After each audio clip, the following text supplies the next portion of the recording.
Hello అండి, జై శ్రీకృష్ణ అందరికీ. మనము వరలక్ష్మి వ్రతం రోజు వరలక్ష్మీదేవిని కొలుచుకుంటాం కదా.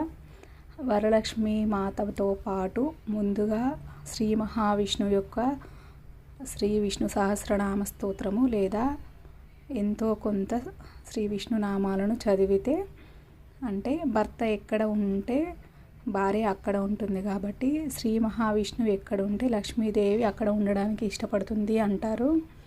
అందుకని మనం కొద్ది కొద్దిగా అయితే విష్ణు సహస్రనామము నేర్చుకోవాలి. తప్పులు లేకుండా ఎక్కడ ఎట్లా పలకాలి అనేది తెలిస్తే మనకు బాగుంటుందన్నమాట.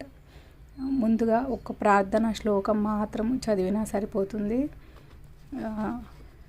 ఇది ప్రార్థన శ్లోకము అంటారు శ్రీ మహావిష్ణువును ప్రార్థించడానికి. శాంతాకారం భుజగశయనం పద్మనాభం సురేశో విశ్వాధారం గగనసదృశం మేఘవర్ణం శుభాంగం లక్ష్మీకాంతం కమలనయనై योगिविद्यानगम्यो वन्दे विष्णुं भवभयहरं सर्वलोकैकनाथम्.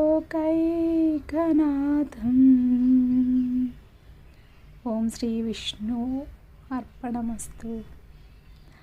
ఒకవేళ మీకు నచ్చితే కనుక లైక్ చేయండి, కామెంట్ పెట్టండి. మీకు నచ్చింది అనిపిస్తే నేను ఇంకా పాడతాను. తప్పులు లేకుండా ఎట్లా పలకాలి, వత్తుల దగ్గర ఎట్లా పలకాలి అనేది కూడా మీకు చెప్తానండి. మనకు సున్నా అంటే అనుస్వరం అంటారు. ఇక్కడ ఎట్లా పలకాలి, ఇట్లా ఒత్తులు 2 వచ్చిన దగ్గర 3 వచ్చిన దగ్గర ఎలా పలకాలి అనేది ఇక్కడ చూడండి. శుభాంగం, శుభాంగం ఇట్లా ఇటు వచ్చిన దగ్గర ఎట్లా పలకాలి అనేది మనకు తెలీదు. మీకు ఒకవేళ ఓకే అనిపిస్తే కనుక చెప్పండి, నేను ఇంకా మంచిగా పాడడానికైతే ప్రయత్నిస్తాను. ఓకేనా? ధన్యవాదాలు.